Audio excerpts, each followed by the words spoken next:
Recording. Did I do it? All right, here we go. All right. So yeah, we're having to do this on my phone, FYI, because my laptop like today decided to break. It decided to break itself. Yeah. I don't know what it was doing. We're so damn fun, but it's all good. So, and that's how I love to start my episode. So here we go. All right, this today, everybody, welcome. This is the Prop Tech Genius Show. And today's genius is Michael Gerrity. Hey, Michael, thank you for coming Hello. on the show. Welcome, welcome. This will be a super fun conversation. Really cool to see and talk through your cool solution and what you're building. But I don't need to tell anybody what you're doing. We're happy to introduce everybody, and we'll just kind of get into our conversation. Great. Well, thank you for having me. I look forward to our little fireside chat, if you want to call it that, today. And Yep, there you go. so where should I start? Just tell people who you are and kind of what you've got going on in the prop tech space. Okay. So in the prop tech space, I'm considered ancient, being 60 and white hair. So let's get that off the table. But that being said, comes wisdom. So I've been in the real estate business over 40 years. I had a very successful commercial real estate brokerage business for the first 20 years of my life, doing hundreds and hundreds of millions of dollars in commercial office transactions. So I have very significant transaction background, actually in the trenches doing deals across the United States before I got involved with technology. So I started in the real estate business at the tender age of 19, right out of high school, into my first year in college at UCF, and got my real estate license. And then a year later, got my broker's license. So at 20 years old, I had my Florida broker's license. But I was a college student at UCF studying computer science my first year, but I realized I got ADD. I can't sit in front of a computer and just code away nonstop. So I decided, I'll get a degree in finance with a minor in computer science. So I switched degrees and a background in finance. And I started on that path. And about halfway through my college years, in my junior year, this is a true story. I was watching 60 Minutes. And at 60 Minutes, it was an interview with Mike Wallace, this new young developer taking New York by storm. This is like mid 80s. And I was talking about building new buildings and everything else. And this developer was going to announce the next day in the Wall Street Journal the world's tallest building called Television City, which was going to be where now the Hudson Yards is.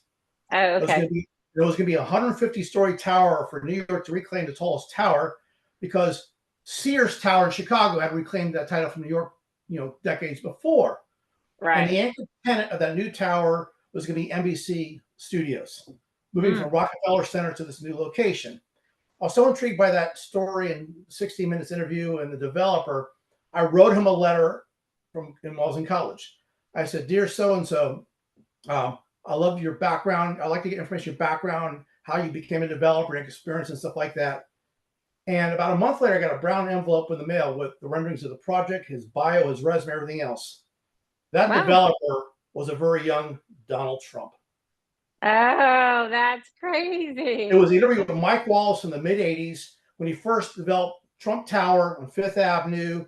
And he'd just done the Penn Railroad Yards Hyatt hotel conversion, things like that. So that's, that was Trump long before everybody knew Trump, if you will.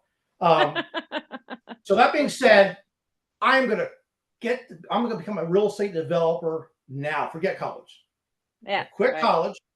But then I quickly realized to become a real estate developer, you have to have a lot of background experience and cash. I had none of the above. So I decided, what's the fastest way to assimilate information and knowledge, especially in the commercial world? So the idea was, well, I'll go to work for a commercial brokerage firm, become a broker, work with lots of different developers and different projects, whether it be office or industrial or retail or hotel type stuff. So the big firm back then in Orlando, that's a multinational firm, was Cushman & Wakefield.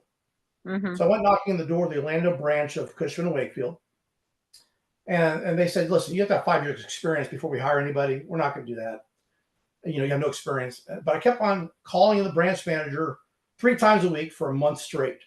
Finally, after a month of me pestering the guy, his name was Jack Lynch, he got on the phone the last time I called him. I said, "Listen, kid, you're a persistent son of a gun. That's a good thing, but we don't hire people that have no experience. What I'm going to do is make a deal with you now. If I give you 20 minutes this upcoming Friday, will you not call me anymore after that?"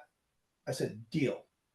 So I went in my little suit and tie and little briefcase, And he said, "All right, kid, pitch me." So I, 22-year-old kid, didn't even finish college. I said, "I'll be a good learner. I'm energetic. I'm passionate, and eventually I'll become a good broker and earner for your firm." He said, "That's all good and well, kid, but the problem is, and especially in the commercial real estate markets, it's CEOs and founders and CFOs and COOs are making these multi-million-dollar transaction decisions that have white hair like me." He said, "You're not going to get their attention." And I said, "I think I can." He goes, "Why is that?" And I opened up my little briefcase and I plopped on his desk the picture and letter I got from Donald Trump the month before. Oh, His look at that. jaw dropped because he was from New York. He knew what Trump was. He says, "You know what? Hold on." He went down the hall to the next office, the other co-branch manager, Angie McCall, and brought him in and said, "Listen, pardon the language. This is what he said. He said, if you have the balls to write Donald Trump, you're going to go places in this world. We're going to break our rule and hire you. We're going to put you with a senior broker named Jeff Sweeney in Orlando, who's a very good broker. And you're going to learn under him as like an intern. 90% of whatever you generate in the first year is going to go to him. That's your cost to entry. You're going to starve in the first year to learn this business. That's our deal to you. Do you want it?" I said, "Done." Thank God, when I was in college at that time, I was working UPS at night, unloading trucks at No. night. So I could Oh, work okay. 9 to 5 and then go to work at UPS from 6 to 10. And then UPS was a great job in college. You're making $13 an hour back then. This is circa 1980s.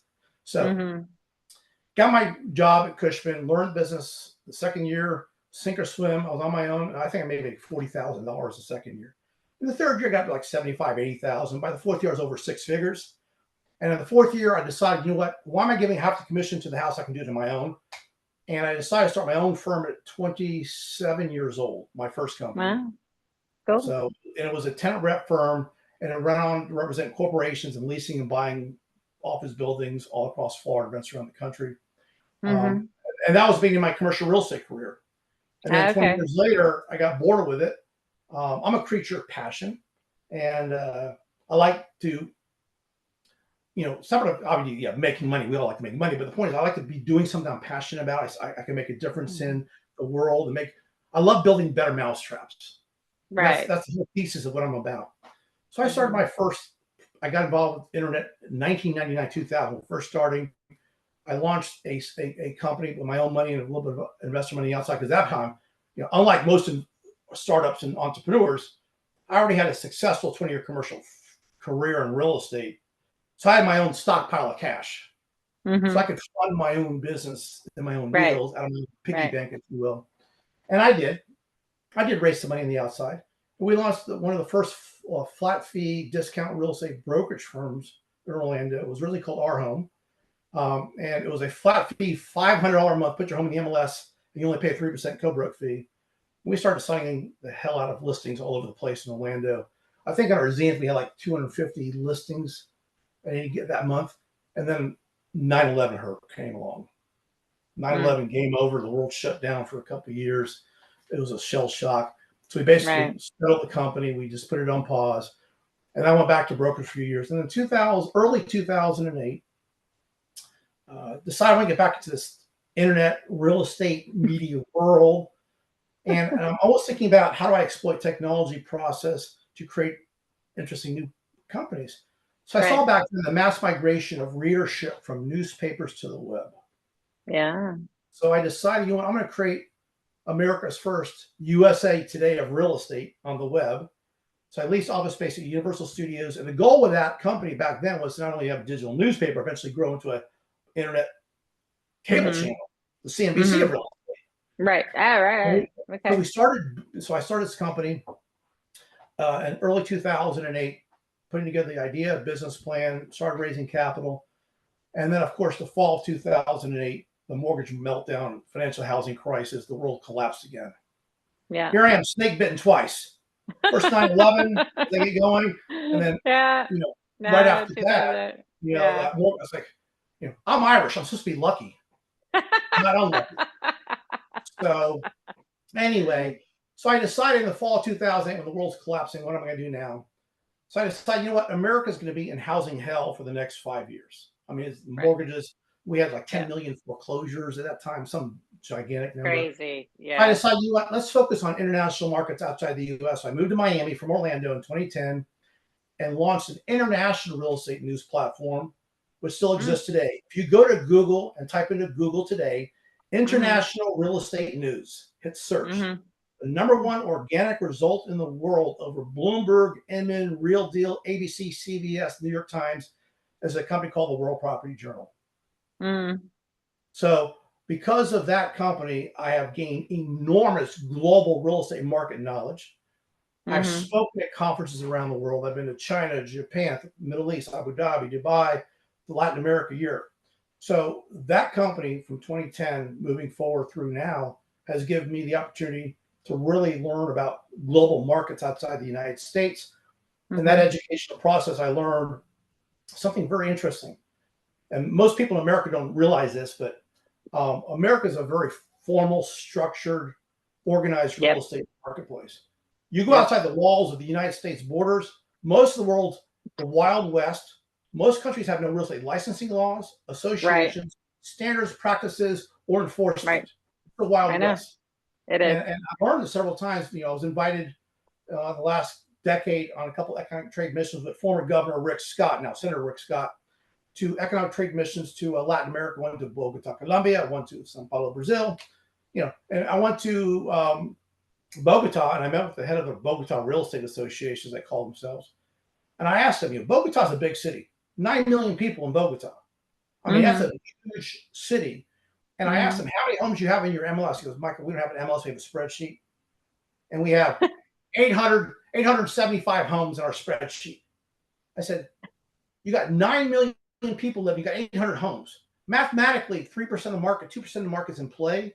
You should have like a couple 100,000 homes in this thing. He goes, unlike America, you know, we have no real estate licensing laws, associations or MLSs. And if you want to be a broker in Bogota, Colombia, paint the word broker on your door. Ta-da, you're a broker. I know. The other thing is they don't share commissions. So if you get a listing as a broker in Colombia, say 4% commission or 5% commission, if a broker brings you a buyer, you ain't gonna split his commission. You get like commission for that side. So there's no co-broking or any of that kind of stuff going on. So all that led me to realize there's a need for a global real estate listings marketplace. So in 2018, I moved to California and I tapped some talent out there and launched a new company called Global Listings. So Global Listings today, now if you go to Google and type international property listings, rank 2 or 3 in the world is Global Listings. It's basically today a worldwide online real estate classified ad platform, for lack of a better way to say it. It's not an AI driven anything. It's built 6 years ago. It's a technology stack, which is going to be revamped in the near future as one of our projects. But Global Listings today onboards about 3.2, 3.3 million property postings a month. Wow. 110 countries and growing. Holy crap. That's awesome. Yeah, residential, commercial, vacation, land listings, sale, rent, auction, exchange. The thing that's really cool about that platform is anybody can use it. It's not just realtors, because outside the United States, most of the world doesn't use realtors. So a lot of it's for sale by owners outside the U.S. border, and it's also developers. Even some of the governments use our platform to have their inventory. So Global Listing has done its thing, and then we have a few other projects I want to develop. So basically, I have formed a new company this past year. It's called World Property Ventures. World Property Ventures is now a parent company that I've tucked in with my investors these 2 existing operational assets: the World Property Journal news company, Global Listings. We have a few others we want to develop. So think of World Property Ventures as a real estate developer in the digital world. Like a brick and mortar developer, think about by definition what a developer does. It looks for trends in a market, and then it looks at tying up real estate in front of that trend to tie it up, design highest and best use of it, finance it, build it, construct it, manage it, create value, and then sell it and create value and move on. So that kind of thesis we're now doing with World Property Ventures, where we're going to actually take the existing properties that are live, like the news site and the listing site, and upgrade both of those with AI in the coming years. So we're going to use 2 existing bases as rocket ships to launch into the next level using AI. But we got 3 or 4 other really cool projects beyond that we want to develop. So World Property Ventures is almost like the Berkshire Hathaway of real estate prop tech. Hey, yeah, you're like a venture studio, basically, is Yeah, what but you, it's yeah, my yeah, money with third parties. But right. unlike venture Yeah. capital, I call myself the anti-venture VC. Um, the reason why is because when you invest in our deals, you're actually investing in the deal itself, not in a fund. Number one. Right, right, right. Yeah. There's also we're not taking 2% management fees on your money every year, and Right. all that kind of. So you're actually we're like a real estate developer, a related group, Yeah. Stephen Ross or that. They want to build office buildings, hotels around the country. They get partners and financing and things like that. Mm-hmm. Right. So that's kind of where things are with World Property Ventures as a parent. And then we Mm-hmm. are actually starting as we speak 2 new financing rounds for 2 platforms. One is called Better MLS, Mm-hmm. which will be a new national consumer facing real estate digital marketplace for the US market. Mm-hmm. And the other one is called World Property Media. And World Property Okay. Media is going to be a kind of its own holding company that we're going to be joint venturing half of that ownership with outside investors. And under World Property Media, we're going to now take the World Property Journal news platform we have today, Mm-hmm. greatly upgraded with AI. We can now Mm-hmm. produce content with AI at 1/10 the cost of a regular newsroom going forward. Right. So we can make actually news a profitable business. We're going to throw a paywall in front of the journal, and we can split up the subscription revenue. But more importantly, the World Property Journal will be the engine in which we will collect or publish biblical amounts of news around the world. We're going to get to the point of doing 1,000 stories a month worldwide. We'll become the Right. largest, almost think of like a digital manufacturing plant of real estate news content to cover markets around the world at a scale of 1,000 Mm-hmm. plus stories a month. We'll be the largest news content production company in the world. For That's our own awesome. digital newspaper, we'll also license it to third parties, enterprises, newspapers, other media companies, like an AP model. But that Mm-hmm. will be an instrument of something even cooler. We want to then leverage all that production of news and launch the thing called WPC TV. Mm-hmm. WPC will be the world's first digital internet news channel for real estate. Think the CNBC of real estate beamed over the web. Right. We'd be Yeah. building a broadcast news studio in downtown Miami starting the coming year. Hire hosts and all that stuff. And I'm producing about 4 to 6 hours of broadcast caliber news Mm-hmm. content, markets around the world, interviews, split screen, like you see on CNBC, Morning Joe, and all that stuff every morning on CNBC. Nothing like that exists today. And Yeah, I know. if you think about the size of the global real estate market, Right. here's put this in context. The global equities held of all public stocks of every company in the world on all stock exchanges is about 150, 160 trillion dollars in value. Mm-hmm. All debt owned in the world, corporate, government, consumer debt, credit cards, student loans, corporate debt, whatever, bonds, is about Mm-hmm. 170 trillion dollars in value. So the Ah, debt and equity combined is about 320 trillion. right. The Right. global real estate market, excluding government assets, is about 350 trillion in value. The Mm. global real estate market, then twice the size of the equity markets, twice the size of the debt markets, and bigger than both Right. combined, yet is the most Right. fractured, fragmented, archaic, lack of I know. information, lack of data, lack of knowledge. And a lot of Mm-hmm. emerging markets around the world don't have the information infrastructure to make informed transaction decisions. Right. That's our job, to become the top information data provider to the global market that doesn't exist today. And this is Mm. all part of that World Property Media platform. So these are the kind of projects we're talking big scale, moonshot kind of things. That's Um, awesome. so that's kind of what we're doing. That's very, very cool. That is super, super cool. Yeah. I mean, yeah, you're right. I mean, real estate's been very fragmented. I mean, it's part of the reason why I started the U.S. PropTech Council was because it was all over the place and nobody, and like I was trying to create a home for people to like kind of, create spaces for people to connect and talk and chat. And you're building this over here, but we're building this over here. Maybe we collaborate, Yeah. maybe we could do, And by the way, thank you for doing that. The industry yeah. needs this. So thank you for doing that. I applaud you for bringing it all together. And you've done a very good job from what I've seen so far. I'm a Oh, thank newer you. member. I've only been a couple of months. Yeah. Uh, Yeah. but I applaud you for that. But it definitely is needed in the marketplace. Oh, yeah, for sure. And there's more of that. I mean, there's a lot of, from on the real estate investing side, there are a lot of groups, no joke. I mean, there's a ton of real estate investing associations, and there's a ton of this and ton of that.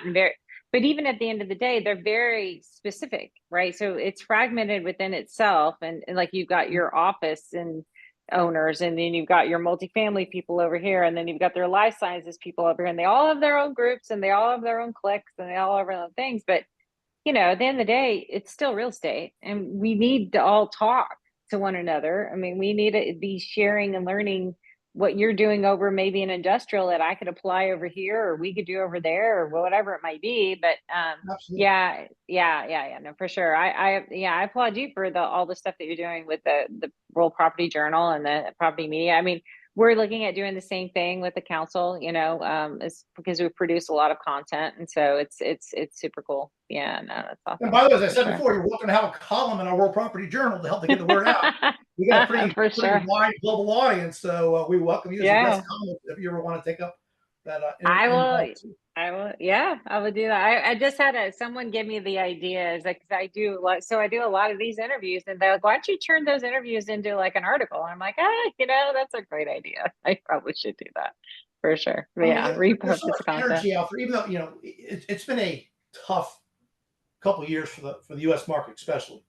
I mean, Yeah. starting with the mortgage industry when the rates started shooting up, and also all the consternation COVID brought into the marketplace with people working from home, office markets having Mm-hmm. problems, and Yeah. and the spillover to a frozen market housing where the slowdown. And so the residential markets, the financial or the mortgage markets, and all the commercial markets have all gone through their iterations of consternation and everything else, but it will work itself out eventually, like all real estate cycles do. But I Mm-hmm. think that in the coming 12 to 18 months, this is going to start to really calm down a lot. And Yeah. I think that you're going to start seeing a lot more money pouring back into the property space. So we had a huge spike up in the early 20s, Yeah. 2019. I think it reached what Zenith like $20 billion at one point, and then it's Yeah. It like was come crazy. right back down. I think last Mm-hmm. year was 5 billion or something. It was like 75% off its mark from 2 or 3 years Right. before, Right. because people are Yeah. scared of real estate right now. But I think that it will come back in the coming years, and I think that for all the entrepreneurs out there, if you grind through this period, it will come back. This is not the end. Yeah, I mean, rightly or wrongly, they do tie prop tech to real estate. So if real estate's not doing well, they think prop tech is just going to be the same. It won't do well. But I think people are starting to realize that the technology is going to lead real estate out of where it's at. I mean, it's going to have to. Real estate is going to have to optimize its operations. It's going to have to embrace technology where it has not been a huge adopter of technology before. They're going to have to get over themselves. All these real estate owners are going to have to get over themselves and really truly embrace technology, because they're not going to be able to operate the way they've been operating in the past, either because they're going to get regulations shoved down their throats, or the tenants are going to demand it from them, right? I don't want to spend as much money on electricity or water or whatever because you're super inefficient. I mean, you're forcing me to spend money I shouldn't have to spend because you as an owner have not upgraded your buildings to whatever. So they'll lose tenants. But it's okay. It's okay that real estate's going through this. I think it's a good time. I mean, it cycles like everything else, right? Our last cycle was 2008, 2009, 2010. And everybody makes the mistake of, have you ever read the book Cycles? Have you read the book of No, The I'm Science of not. Prediction? Okay. Well, the book talks about how everybody was saying, oh, we're on a 10-year cycle, a 10-year economic cycle, 10-year economic cycle, right? So that was the big thing. So it's 2008. So 2018, we should have hit our cycle. So they thought when COVID came, that was a reduction in the real estate cycle. But if you read the book Cycles in The Science of Prediction, real estate is on an 18-year cycle. It's not on a 10-year cycle like the normal economic things that happen. So we really shouldn't be hitting ours until like 2026, You're which is talking what about it's the actually. U.S. You're talking about U.S. market Yeah, specific. US Yeah. market specifically. Yeah, it's on an 18-year cycle. And which is going to time out kind of about right. Now we're feeling a little bit, we're in a recession, and we're probably stuck in this thing for 2024, 2025. The survive to 25 is now moving to some other mantra to 26 or to 27 or to 28. Nobody knows, right? What's Yeah. going to happen for sure. Yeah, no, it's crazy town. But no, and a lot of people in the council. So Alina Ebby, who's on our board, she does a lot of work internationally. So all the stuff you're talking about, I hear too, the same things. Like she's doing work in Uganda, she does work in Lagos, Nigeria, she does a lot of work in Africa and also the Middle East, kind of all over the Middle East. And you're right, it's amazing what we take for granted in the US, right? Just amazing the things that we have here in the United States that do not exist anywhere else in the world. Like Yeah, and people don't realize the crazy. scale and size of the international market. To put it in Yeah, context, and I'm going to talk about normalized markets before COVID, right, because COVID warped the housing market. So right, a normalized market was 2019. Any given month in the United States, you have between 5 and 6 million active property listings for sale or rent nationwide, all categories, residential, commercial. 5 or 6 million listings, which include roughly 2 million existing homes, 400,000 or 500,000 new homes. You had land, you had commercial office, commercial buildings. It's about 6 million active yeah, listings to sell. Was a rough number, okay? And that's against a population of 330 million people. right, And it involves roughly 1.5 million licensed real estate professionals called realtors helping people buy and sell properties. right, Okay, that's the United States market.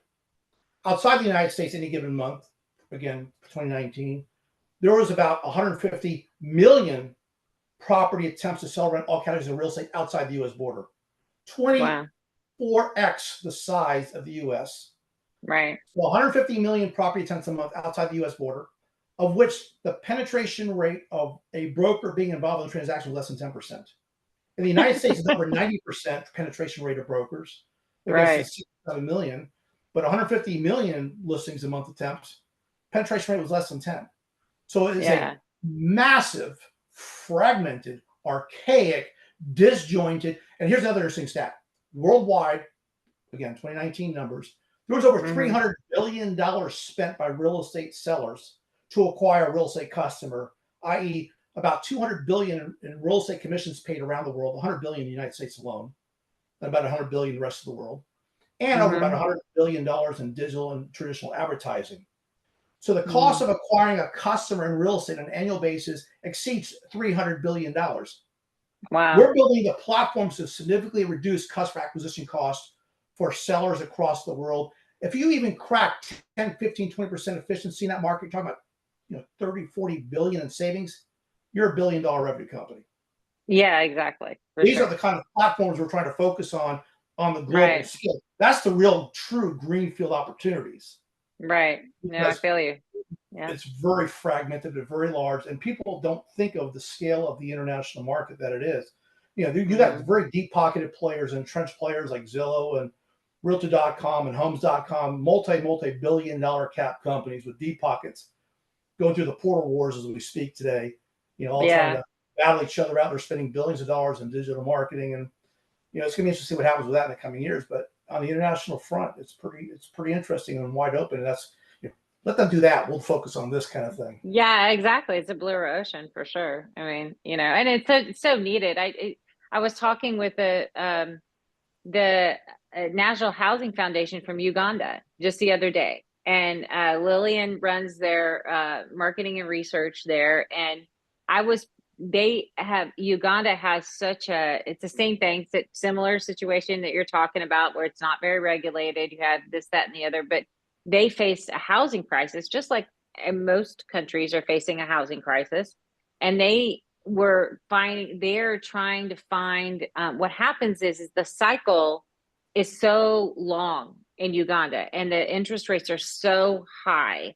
And so if you're going to do like build a home and actually the person actually gets to move in, it's like a 3-year process, which is Wow. like for us, it's insane. Like we'd be like, oh no, that's no big deal. Like a year, I'll move in. We got the financing, we got all the contracts, all these. That's not what happens in Uganda. It's really kind of shady almost, and really kind of Yeah, a lot of these countries it's are sad. payoffs, the grift, and the corruption Exactly. is very Yeah. extreme. It's very strange, but you feel sorry for the people, and so they're really trying to solve this problem. And one of the ways to do it, so I was connecting with a construction technology company on, okay, how can we shorten the cycle of, the homes being built? That's one problem they were having. But then the whole thing around financing, a lot of it's around how you do the financing and how you, obviously there's no regulation. So they're working on trying to get a lot of regulations in place for the real estate industry for sure. Absolutely. I mean, And, yeah, like I said, I'm almost thinking about in my head, how to solve big market problems, yeah, using technology, but for the real estate space. And one of the cool projects we have, kind of, it's still a couple years away, but it also is going to be so expensive to build it right and do it. But when it does, I think it'll be a monster hit. It's based on this thesis. So, first of all, you know what the greatest reason for the wealth gap in America and wealth inequality? no, It's not education. It's not racism. It's home ownership. oh, Those that yeah, owned a home over the last 30 years have a balance sheet 500% larger than those that didn't. yeah, Home I feel you. ownership is the greatest wealth creator for the consumer. And if you Mm-hmm. owned a home in the last number of years, you've done far better than those who didn't. Ah, So, okay. to solve that problem, we have a company. It's called World Property Exchange. WPE.com is a coming soon page. World Property Exchange. We want to use tokenization technologies to Mm-hmm. tokenize real estate into ownership share slices, $100 or $500 or $1,000 slices. And Right. then what we would do, it's almost like, even though we call it a digital stock exchange, Yeah. it's really a digital investment bank. And what I Mm-hmm. mean by that is this platform would go out once it's built and identify what we think would be the next group of high performing real estate asset classes across the country over the next 3 to 5 year horizon, buy those assets for their own balance sheet, bring them in, Mm-hmm. tokenize them, Mm-hmm. and have mini IPOs of these assets across the board, and Mm-hmm. accredited, non-accredited, and qualified investors, all three, because there's different types Yeah. of SEC Right. law. This is a Right. full-blown SEC licensed exchange kind of idea. This is New York Stock Oh, yeah. Exchange, NASDAQ caliber stuff here. Yeah. No, no. I feel This is, you. we're talking about $1 billion to build this damn thing right. Yeah. But No, you basically, are. yeah, but that's why we raise this capital. We grab a balance sheet, buy $1 billion of high. We have an investment committee decide what's the next group of high quality assets that are, so they can be vetted properties. We're not going to have just anybody on there. Put them on, Mm-hmm. tokenize them, IPO them in the market, if you will. And people would open up accounts like they would Robinhood or Coinbase, wire in $20,000, $50,000, $100,000. They could take their money and apply it. 10,000 in housing in Orlando, 15,000 in office in New York, whatever else. They could build portfolios in $1,000 increments of real estate assets across the country in a very Mm-hmm. liquefied environment, trading. And these are all, Right. so the key to this problem we're solving here, you can't own a whole home. Now you can own a part of a home. Well, but the bigger problem you're solving is that the reason why tokenization hasn't taken off is because there's no robust secondary market. You have Exactly. to you have to have Liquidity. a robust secondary market, so the liquidity becomes a real benefit, because Yes. until it does, just syndicate, just do a normal All that's what they're doing PE now. investment. You need the Yeah, liquidity capability of it, but when you have the yeah, ability to create liquidity on a scale, exactly. that's the Then key. So then that's what then we're trying. then token is yeah, that's then tokenization can become a real thing, because until you have the exchange, like, so in Europe they've built an exchange. They've started one in Spain, has about 10,000 investors. And Europe is on the forefront, or more on the forefront, of building these regulations around tokenization. US hasn't gotten there. It breaks the SEC's brain. Like, Yes, tokenization, they don't know what to do with it. They're like, exactly. we're just going to ignore it for right now. We're just going to give it the big Heisman push off. Like, we're just not going to touch it at the moment. But no, I think tokenization is a great way to invest That's in a real still estate. But application. yeah, You have for to have sure. I liquidity, mean, like it's you great. said. But if we have these Yeah, other platforms with right, large audiences, we can drive that and promote this exchange platform. It's like, right, Facebook and Google and all these now. Those who control the audience win. right. Exactly. The user, you have Scale, users, you all win. that, Yeah, but the yeah. liquidity is the kind of thing. So that's kind of, but again, these are kind of moonshot projects. So again, back to World Property Ventures, it's a parent company for our holdings.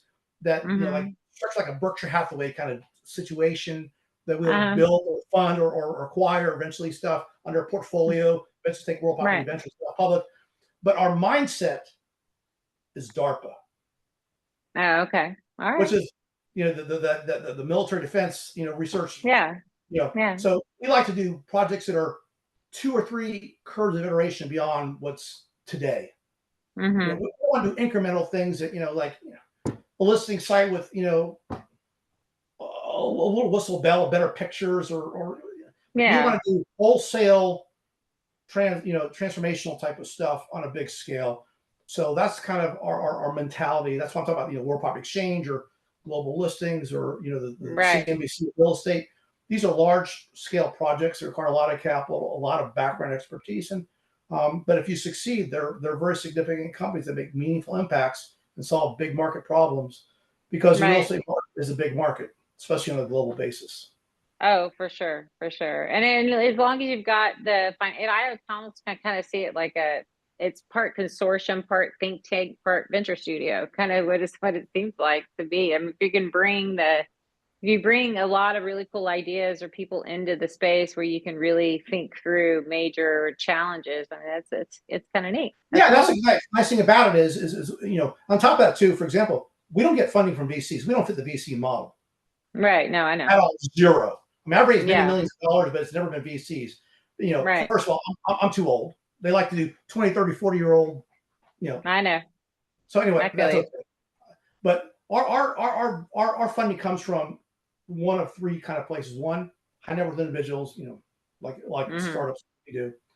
We also have a few family offices, billionaires. I call them super angels. These guys come in at $1 to $5 million checks each.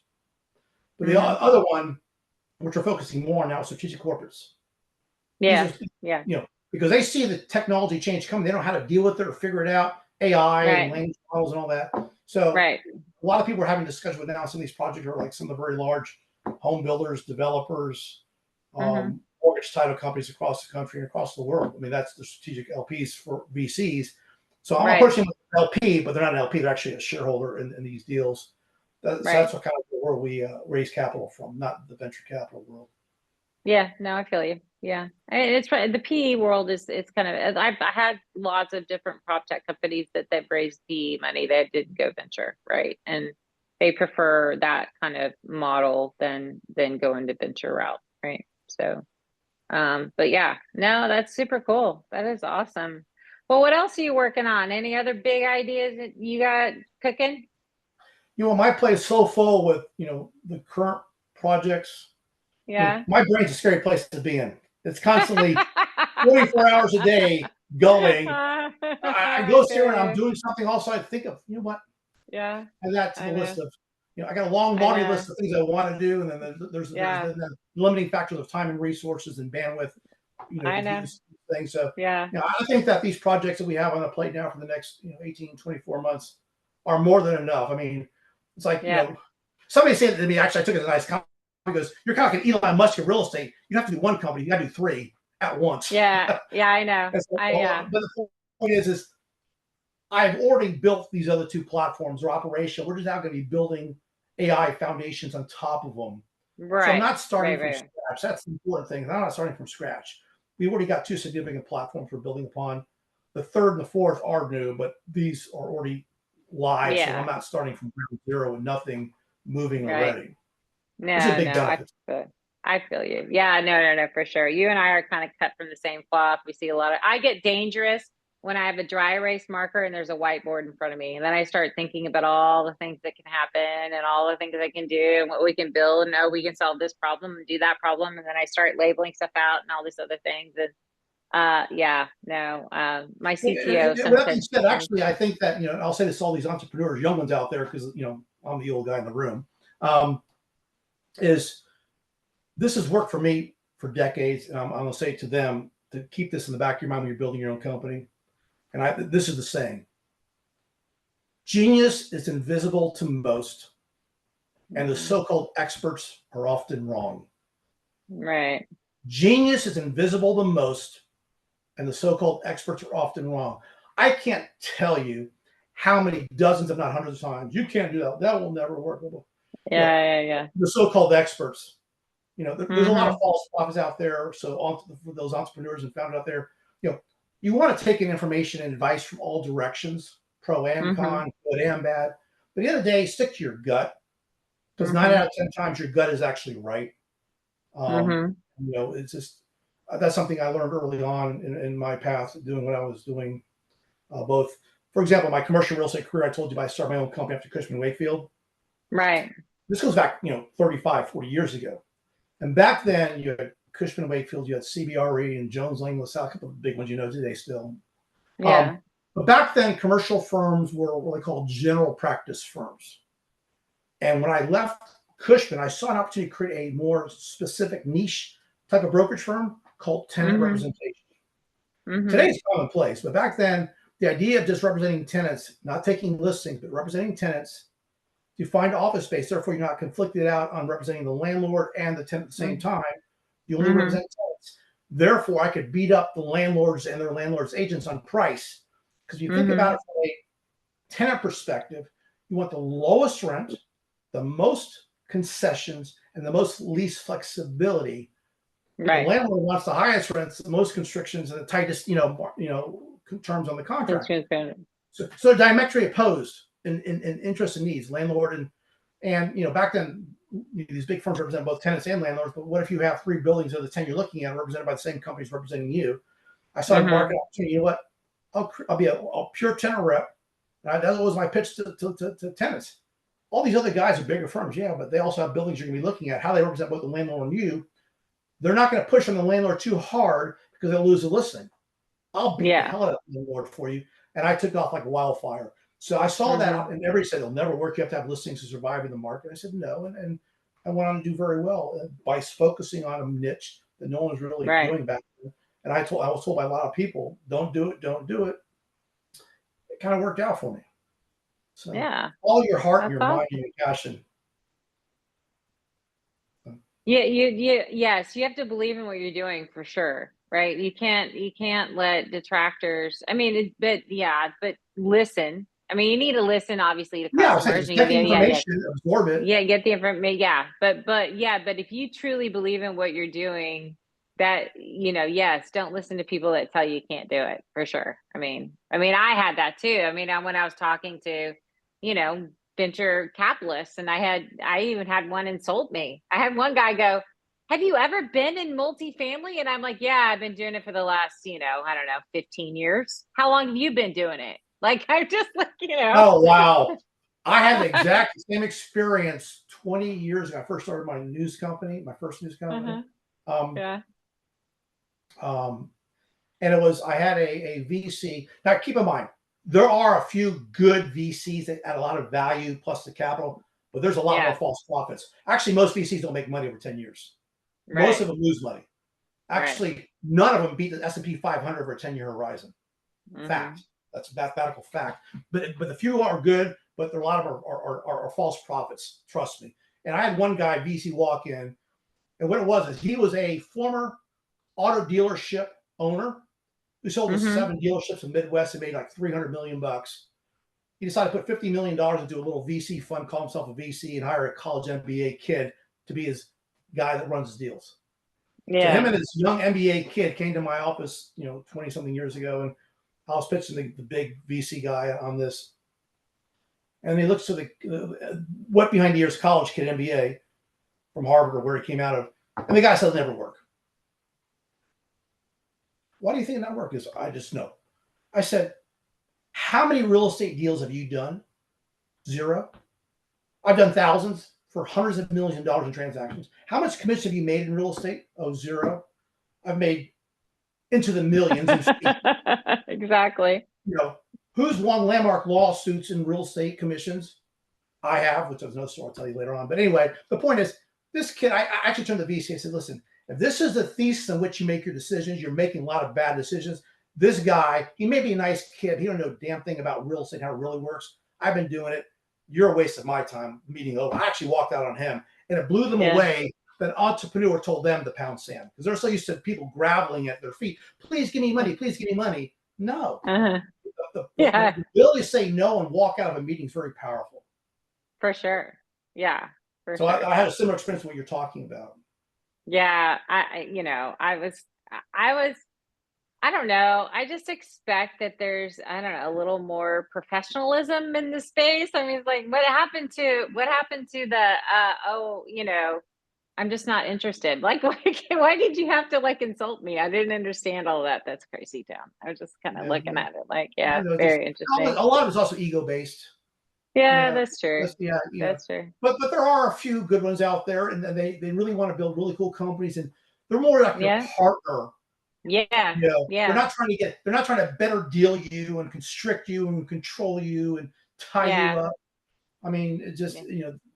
they're really true partners, and that's the kind of and then but those kind of VCs that are like your true partners, separate from the capital and advice, they also can open a lot of doors as far as other potential partnerships and Oh, clients. yeah. That's And the big value add you get with a VC if it's a good one. Is the yeah, network. that's is Network. the network. Yeah, for sure. No, I feel you. Yeah. I mean, and what you can do with them and how they can help you find mentors, the right mentors and advisors and people to put on your board that you really could open doors for you too. Yeah, no, no. Those are the good ones for sure. Those are the good ones.